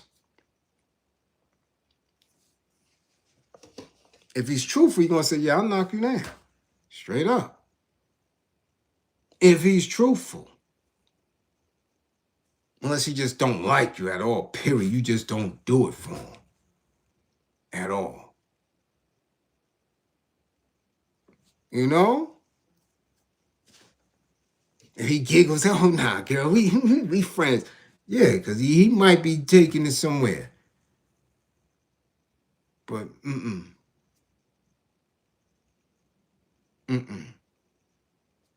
Nah. I bet you won't ask him. I bet y'all won't ask him. Ask your friend. Ask him. And see what happened. See what he say. Let me ask you this. Yo, Raheem, let me ask you this. You know, we've been friends for, since high school. Yeah, we've been friends. Man, listen, if I wanted to, or, I was in the mood and just wanted a little something, you wouldn't take it, right? And see what the fuck Raheem said. Ask him.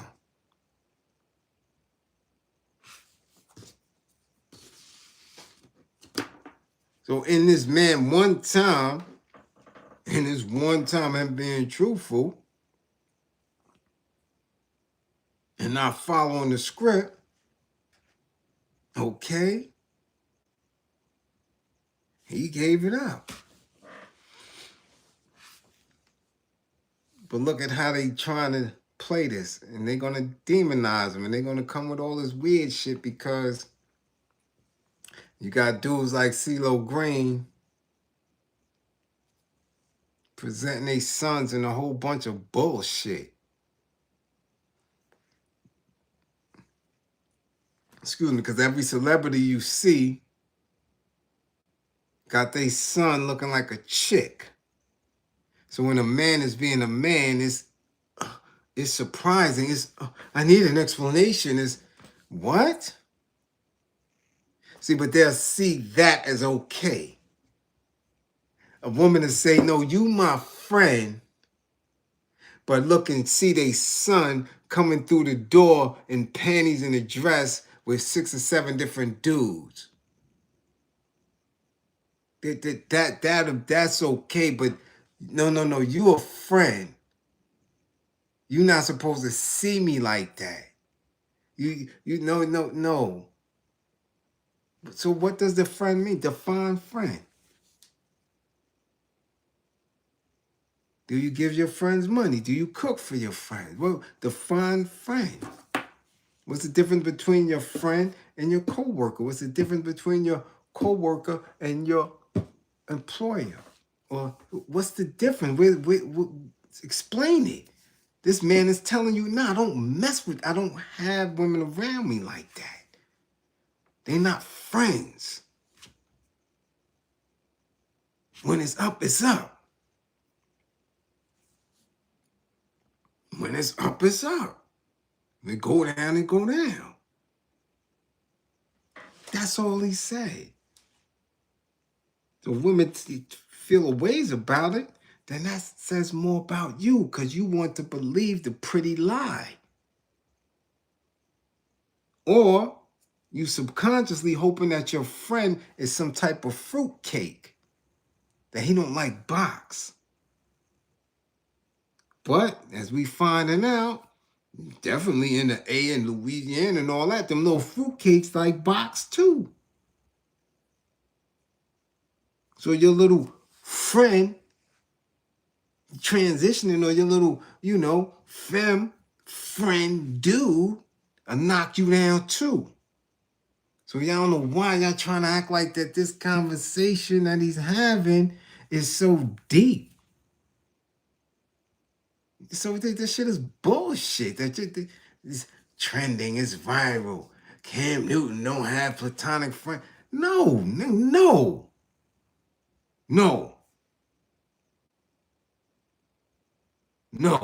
You act up, it's going down and then whatever after. He's just being truthful. In his space, he don't have friends. Female friends, he don't have them.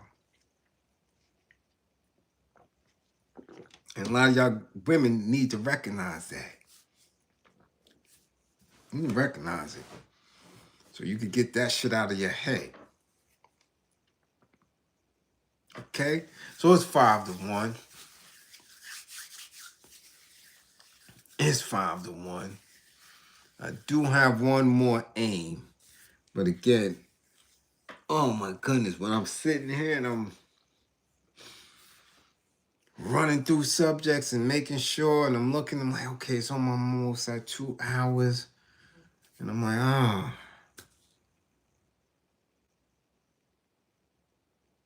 people not getting it. They're not getting it. I gotta say, you know what? I don't know about this subject here.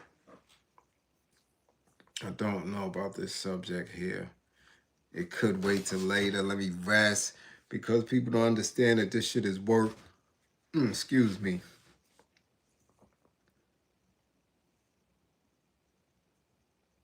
But this has been bothering me. Because people keep running with it. And I don't know if they running with it for content, just for views. Or if they really trying to tarnish this man. Or what, like, shit is just, it's just asinine. And I gave up such a thorough description of this Max B situation classes ago. And somehow this shit keep coming up. It keep coming up. Much appreciated, Andrea. Again, when my most intimate supporters consistently encourage me and push, it's definitely appreciated. But like I said, I always know, and I know what's going on in this YouTube space. And I know how people play. That's exactly what Cam was talking about. The playing, right? The you a friend. the friend zone. No, that's playing, so they can use you and sometimes misuse you, because that's what people do. And any true man not going to be used. He's not going to be misused. You're not going to put him in a space to where your man is insufficient or at a deficit. So you rely on the advice of a so-called friend, right? The ears of a so-called friend to lean on, to get that masculine male energy from, and then you back off to the cornball sticking your ass in the air. Ain't no real dude going, nah, ain't no real man doing that. Hell no. But that's something that y'all been taught up here, or y'all taught yourselves, because I don't see it in no scripture, no book, nothing. That's women speaking to each other, trying to teach each other about men without asking real, true men. That's some shit up here. So sometimes you get used, but you don't get misused. People come and sit in this class every day and don't never do shit. That's attempting to misuse. That's what friends do. That's that fake shit, right? Just like when they misused Malcolm until they bodied him. That's how you do. That's the nature of people. So you have to stand tall. Saying, I'm not going to be misused. You're not going to place me in a position for your liking and your benefit. Because what does the friend get out of the deal? Where's the exchange? There is none. That's how we've been taught to treat friends. So therefore, he's saying that as a man, I don't have women as friends. There's no platonic shit. There's no platonic shit with me. I don't do that. You a woman around here, you susceptible to get that pipe. That's what he's saying. That's it. I'm not playing with you. What is the matter with you? I'm not gonna laugh and giggle and for the good times and then for the bad times, boo-hoo and all that. No, what the fuck is you talking about? No. You go over there with some bozo. Go find one of them now later skittle dudes and you do that over there. Here, we deal with grown folk shit. That's it. So again, the same thing with information and how we moving. Especially us as a people. That's why we gain nowhere, because people want to get over and misuse everybody. So because they do that, they know that they're not trustworthy, so they don't trust the leadership. They don't trust the source that they getting the information that they stealing and robbing from. So there's never a collective movement, because everybody on get over time. It's like I said, when I'm there doing 2 hours this, 2 hours that, and I'm sitting back and I'm like, okay, I see it. I see how it's moving. I got to make it make sense for me and for those who really are gaining and putting back. That's where we at with it. So but I do want to get to this. This Max B shit is corny now. It's beyond corny. Because anybody that done time, that had indictments, that read indictments, that went through pre-trial hearings, and had the hearings denied and challenged, and appealed those decisions before you get to trial, and you pick jury, and then you go to trial, and you blow trial, and then you get an appeal, and you give time back, and you gotta sit in front of the judge again. You know what this Max B shit is. You know exactly what the paperwork is. But here y'all letting these fucking cops and lames shift the narrative as if he really did something that he didn't do. Now, when you taking a plea after you got an appeal, or when you taking a plea before you go to trial, if you don't want to go to trial, you take a plea, you have to have a hearing. And in that plea, you have to give up specifics. It's called a colloquially, right? Now, it's under certain penal codes in New York, but Jersey may be under a different number. LA may be under a different number. Wisconsin.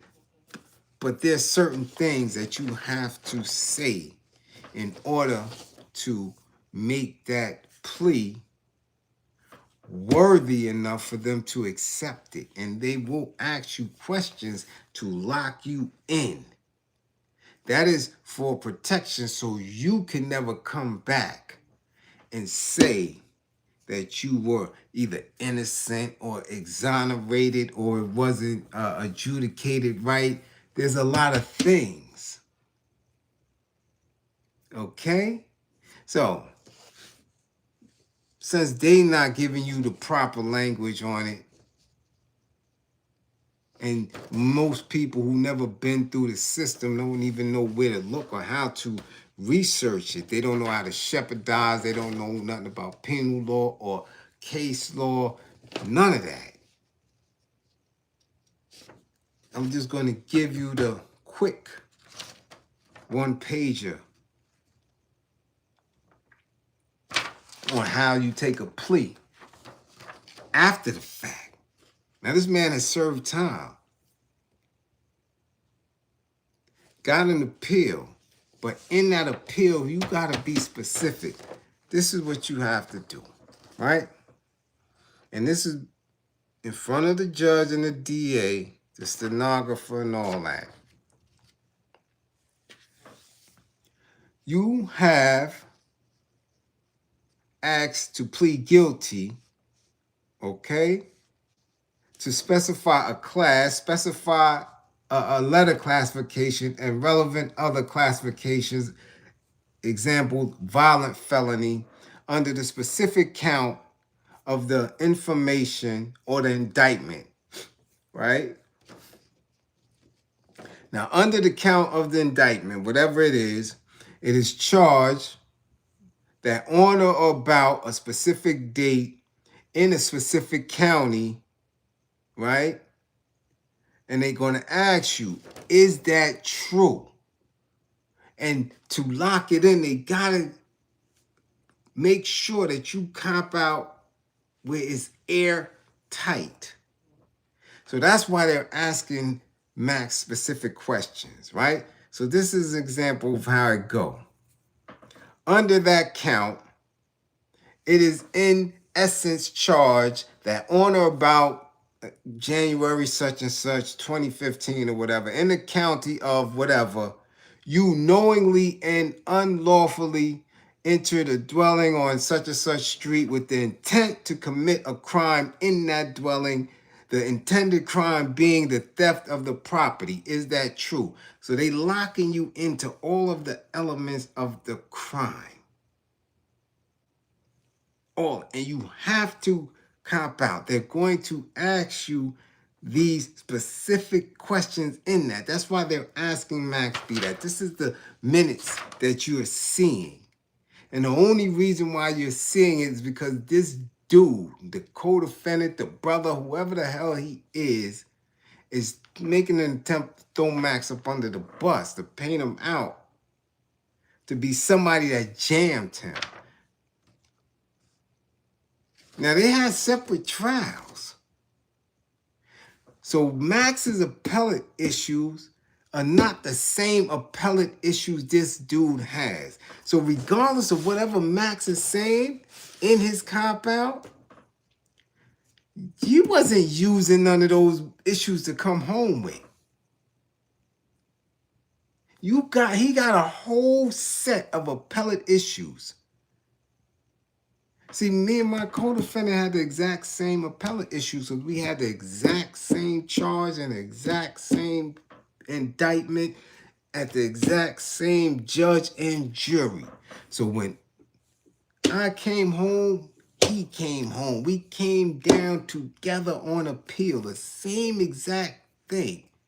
So if either one of us copped out, which we eventually did after we gave the time back, we got to cop out together. If I cop out, I'm going to have to implicate him because it was an armed situation, an armed robbery and a situation. So, of course, they're going to make me implicate him if he don't cop out. If I don't cop out, they're going to make him implicate me in the language of his cop out. So he's gone and I'm locked, or I'm gone and he's locked. You're locking, you got to lock these individuals in to this specific crime. So we both cop out, we don't have no statements. If we take the cop out, we gone. What did you do? This is what we did, we gone. Max and this dude have separate situations. And in the language, which is real bug to me, because in the language, they're making Max cop out and say things that he don't have you don't have no knowledge. He wasn't there. But they're locking him into it, so you can't come and testify for him later on. They're not going to let Max go and then he can present new evidence to free this dude. It don't work like that. He got to cop out to exactly what they telling him to cop out to say exactly what he said. And he wasn't even there. So they worded it right. Yeah. He intended to do that, right? Yeah. All of that. Because if he don't do that, they're not going to accept his plea. They're not going to accept it. So now he goes back to the mountains for something he didn't do. He didn't pop nothing. He wasn't there.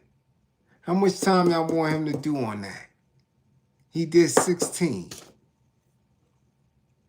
And in that 16, homie wasn't taking care of him. Homie, he tore up. He got a quarter plus. 40, whatever for he got. He wasn't taking care of him. This dude did 16. And they gave him a window. Yo, listen, this is what it is. But in you taking this is what you got to say. He not going to get into town and all of a sudden, yo, it's new evidence. And allow this dude to get a 440 or some writ of habeas corpus, whatever the hell to wiggle up out of it. Nah, the DAs ain't dumb. They're like, somebody going down. We got him for that. That's a body. He's finished. We done. We got him. They're not going to let Max cop out. Right? Let's continue.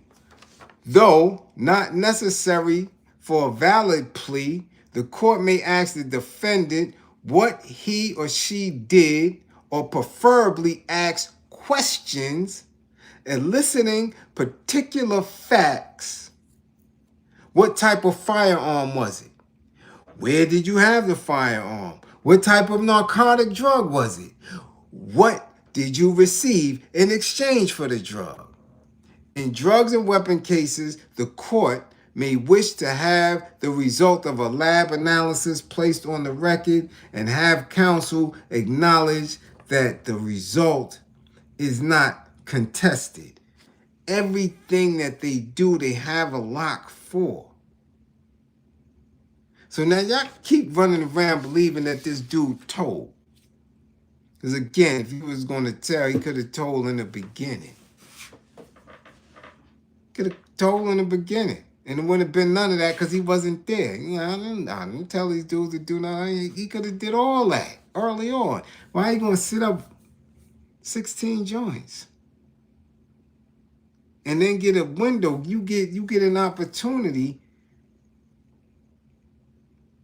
and you're not gonna listen to them. You're not going to say what specific. And they asking them questions. You're not giving up.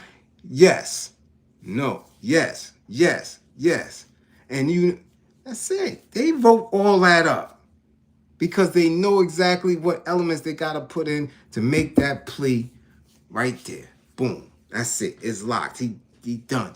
Now, what his brother or Cody, whatever he got to do to get home, now he got to do it. He got to find his key that fit the lock.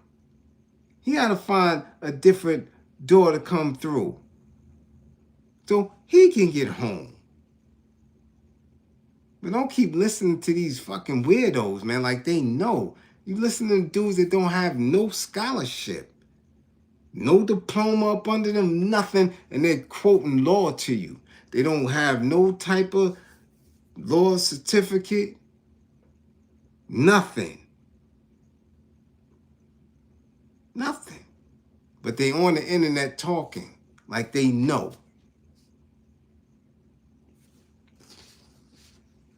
Like they know. They can't read. Definitely can't read law. Remedial, nigga. Eat shit. As if they know for sure. I'm telling you, y'all better stop getting duped. It's too late in the game for that shit. It's 2026. It's too late to be around dummies.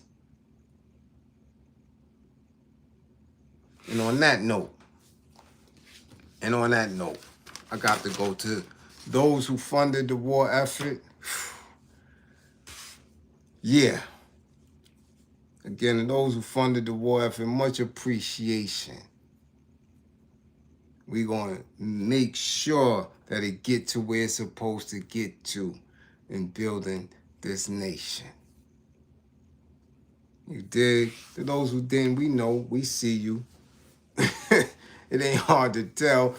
Much appreciation for coming and listening. Yeah, hope it served you good. Okay, my classroom assistants, much appreciation for holding me down as y'all always do. It's 1:15. Take y'all asses to bed. Okay? Yeah. All my truckers, get to your destination safe, get your little load, get back home safe, stay warm, and still brick outside. Okay? Yeah. Y'all do what y'all do. Much love. All right? Remember, don't believe in me. Believe in my belief in you. Okay? Believe in my belief in you. Guard your mind. Make sure you come back to class with all 10 fingers and 10 toes.